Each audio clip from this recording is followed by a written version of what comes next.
Bonjour mes chers élèves de la troisième année collégiale, comment allez-vous? J'espère que vous allez bien. On se retrouve aujourd'hui pour voir la deuxième leçon, langue et communication, dans la troisième séquence intitulée Les péripéties, la page 152. Le titre de cette activité, c'est l'expression de la cause et de la conséquence. En effet, cette activité a pour objectif d'exprimer la cause et la conséquence en utilisant différents outils de la langue. Vous êtes prêts? C'est parti! Mais avant d'entamer l'explication de cette leçon, je vous invite, mes chers élèves, à lire les deux exemples suivants. Le premier exemple. La fille tremble car elle a froid. La fille tremble car elle a froid. À votre avis, pourquoi la fille tremble? Tout simplement, elle tremble car elle a froid. Alors, qu'exprime cette phrase? La cause ou la conséquence? Très bien, cette phrase exprime la cause. Elle décrit la raison pour laquelle s'est produite une autre action, introduite par l'expression car qui exprime bien sûr la cause. On passe maintenant à la deuxième phrase. La fille a froid, donc elle tremble. La fille a froid, donc elle tremble. Alors, à votre avis, cette phrase exprime la cause ou la conséquence? Oui, très bien, elle exprime la conséquence. Autrement dit, la conséquence, c'est le résultat de l'action la froideur. Elle a froid, donc elle tremble. Cette phrase est introduite par la conjonction donc qui exprime la conséquence. J'espère maintenant que vous êtes capable de distinguer entre la cause et la conséquence. Je vous invite maintenant à prendre dans le manuel scolaire Passerelle la page 152. Pour commencer l'explication de notre activité. Alors, observez attentivement le support suivant. Que représente le support? Oui, très bien, il s'agit d'un dialogue. Je lis la première réplique. Tu as dit, l'affaire est tellement claire qu'on la réglera avant la fin de la journée. Eh bien, tu t'es planté, inspecteur Justin. Deuxième réplique. Je l'ai dit parce que je le pensais à Jean-Gary, mais c'était sans compter sur l'imprévu. On va essayer maintenant de dégager la situation de communication en répondant aux questions suivantes.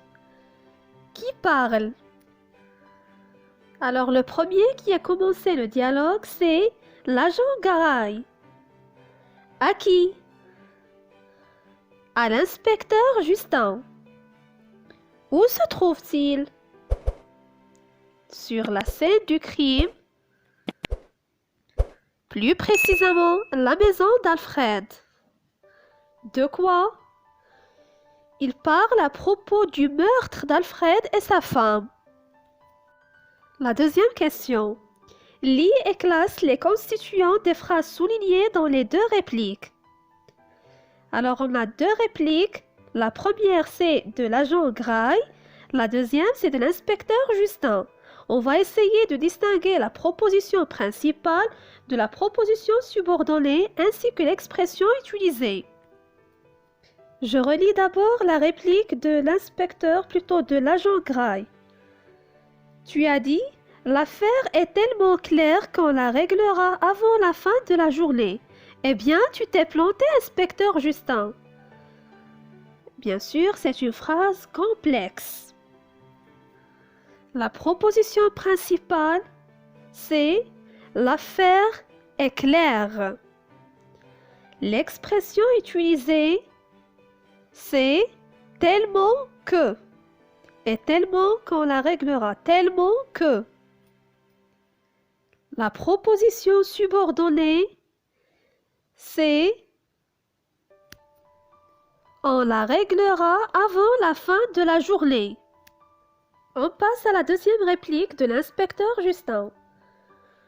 Je l'ai dit parce que je le pensais à Jean Grail, mais c'était sans compter sur l'imprévu. La proposition principale dans cette réplique, c'est « je l'ai dit ». L'expression utilisée, c'est « parce que ». La proposition subordonnée, parce que je le pensais. La troisième question. Quelle question faut-il poser pour trouver la proposition subordonnée dans l'énoncé de l'inspecteur Justin? Voilà la réplique de l'inspecteur Justin. Je l'ai dit parce que je le pensais.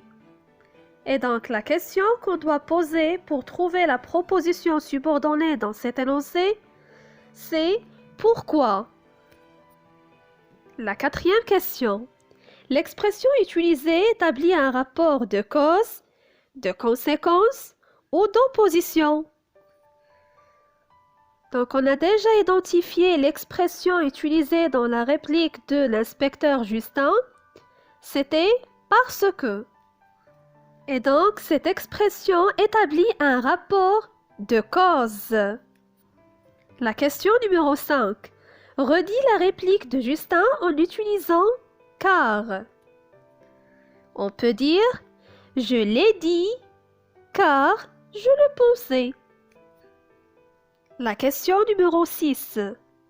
Quelle question faut-il poser pour trouver la proposition principale dans l'énoncé de l'agent Grail? Alors, on peut utiliser l'expression, ou plutôt la question « quelle conséquence » ou bien « quel résultat ». La question numéro 7. L'expression utilisée établit un rapport de cause, de conséquence ou d'opposition. Donc, l'expression utilisée, c'est « tellement que ». Cette expression établit un rapport de conséquence. La question numéro 8. Redis la réplique de Grail en utilisant « si que », c'est-à-dire vous allez remplacer l'expression « tellement que » par l'expression « si que ». Et donc, on peut dire « l'affaire est si claire qu'on la réglera avant la fin de la journée ». La question numéro 9.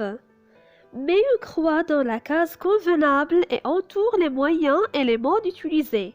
Donc, vous avez un ensemble de phrases, vous allez essayer de les classer selon qu'elles expriment la cause ou la conséquence. Et bien sûr, vous devrez entourer les moyens utilisés, c'est-à-dire les expressions employées, ainsi que les modes utilisés. Selon bien sûr les temps des verbes conjugués. La première phrase. Vos empreintes ont été relevées sur l'arme du crime, donc vous êtes le coupable. Alors, à votre avis, cette phrase exprime la cause ou la conséquence? Oui, excellent. Elle exprime la conséquence. Pourquoi? Parce qu'on a utilisé l'expression ou bien le moyen « donc ». Pour le mode utilisé, c'est l'indicatif. Donc, vous êtes le coupable. Vous êtes, c'est l'auxiliaire être conjugué au présent de l'indicatif. La deuxième phrase. La police l'a arrêté car il leur avait menti. Cette phrase exprime la cause, oui. Le moyen utilisé, c'est l'expression car. Le mode employé, c'est l'indicatif. Le verbe est conjugué au plus que parfait. Avait menti. La troisième phrase. Si le juge l'avait condamné, c'est parce qu'ils avaient des preuves irréfutables.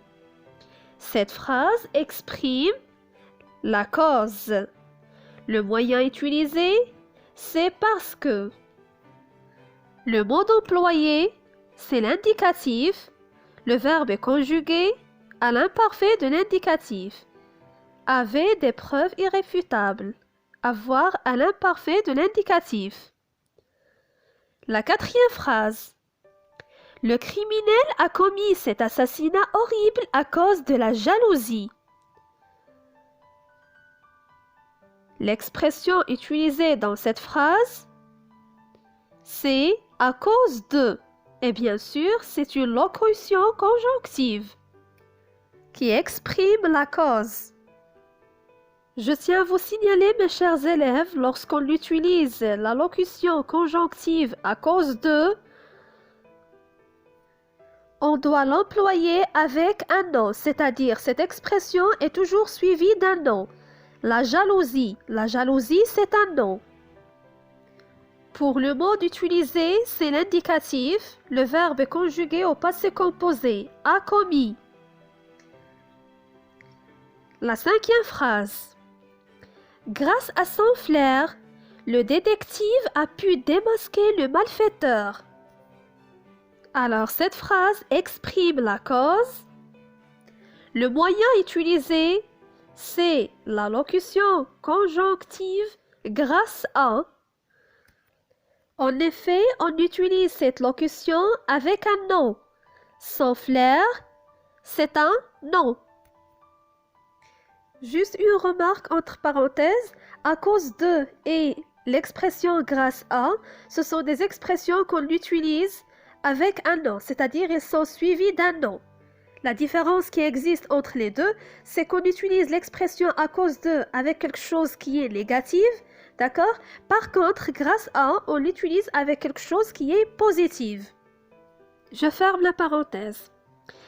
Pour le mot utilisé dans cette phrase, c'est toujours l'indicatif, a pu, donc c'est un verbe conjugué au passé composé de l'indicatif. Finalement, la dernière phrase.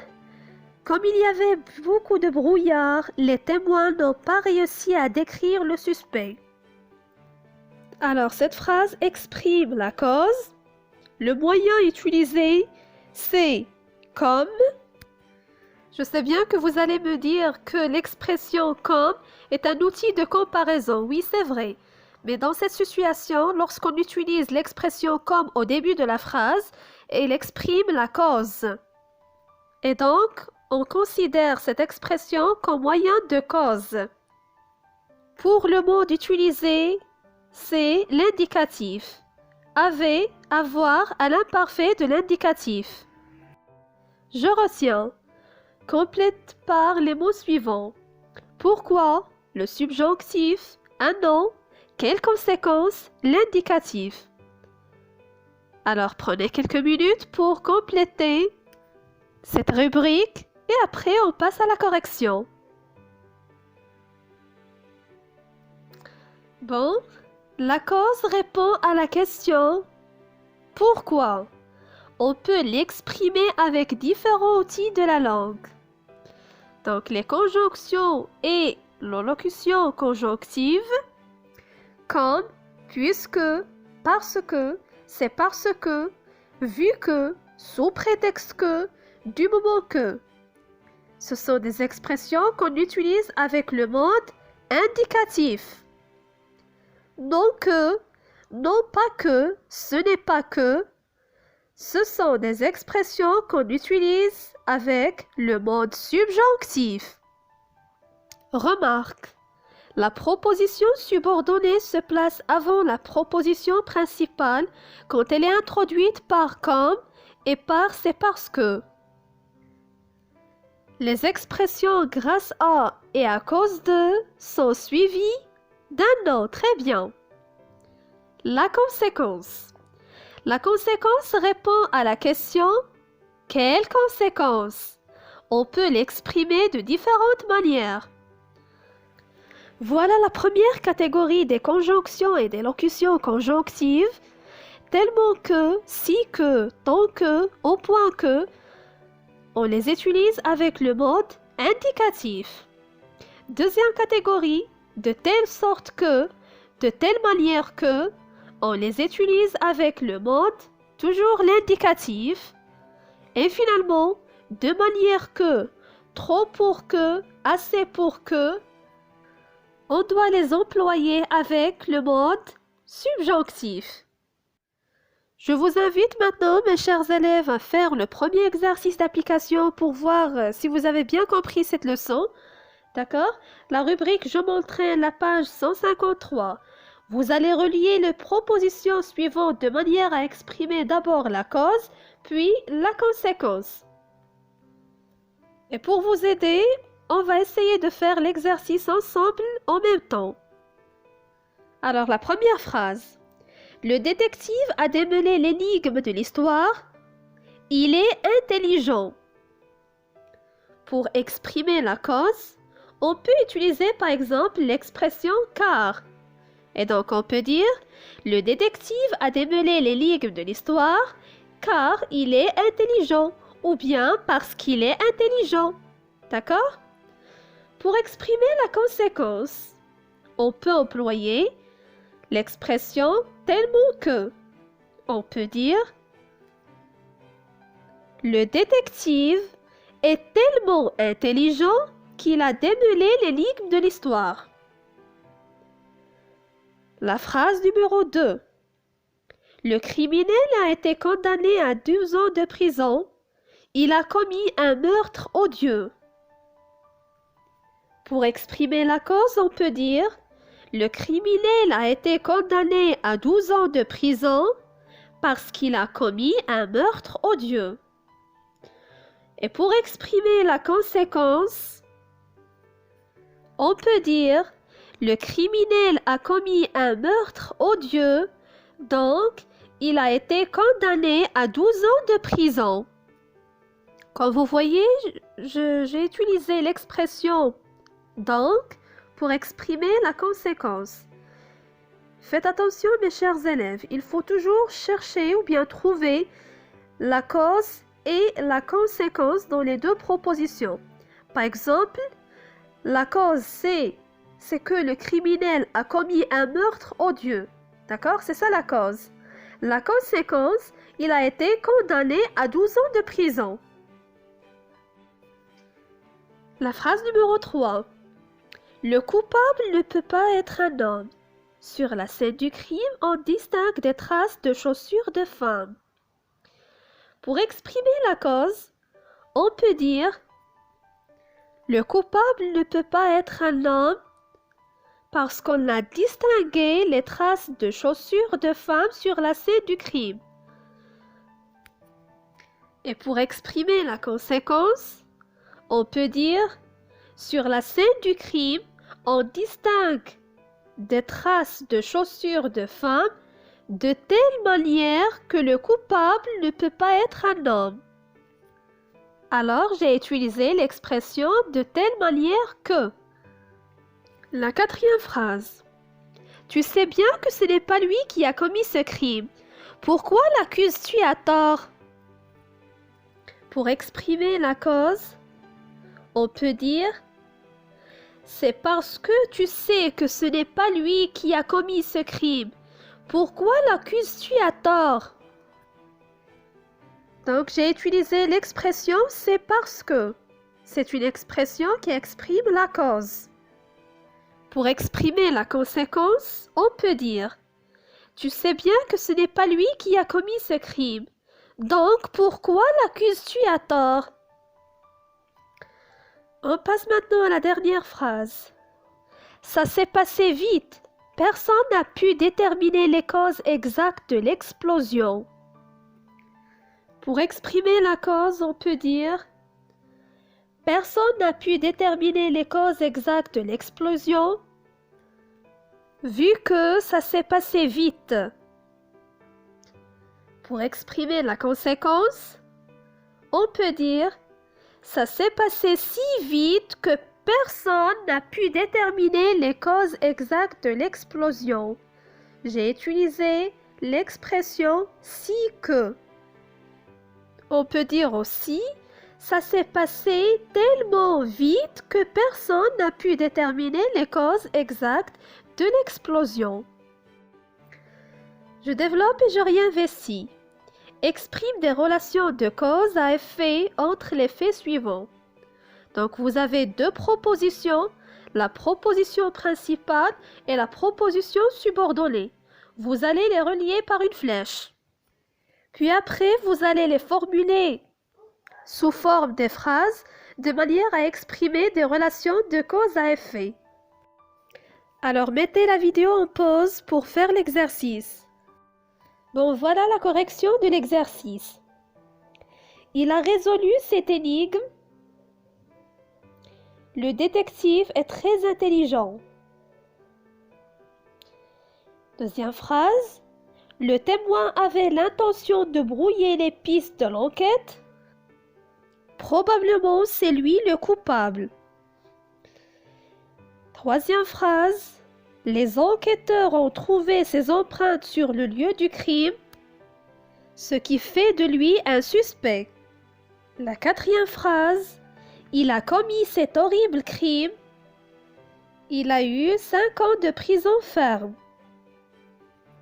La cinquième phrase. Il n'y avait pas assez de preuves pour l'inculper. L'affaire a été classée. Et finalement, la dernière phrase. Les événements se sont déroulés très vite. Personne n'a pu comprendre ce qui se passait. Maintenant, on va essayer de produire des phrases pour établir des relations de cause à effet entre les propositions. La première phrase. Le détective a résolu cette énigme car il est très intelligent. La deuxième phrase. Comme le témoin avait l'intention de brouiller les pistes de l'enquête, probablement c'est lui le coupable. J'ai utilisé l'expression « comme » au début de la phrase pour exprimer une relation de cause à effet. La troisième phrase. C'est lui le suspect parce que les enquêteurs ont trouvé ses empreintes sur le lieu du crime. J'ai employé l'expression « parce que ». La quatrième phrase. Il a eu 5 ans de prison ferme puisqu'il a commis cet horrible crime. J'ai employé l'expression « puisqu'il ». La cinquième phrase. L'affaire a été classée vu qu'il n'y avait pas assez de preuves pour l'inculper. J'ai employé l'expression « vu que ». Et finalement, la dernière phrase.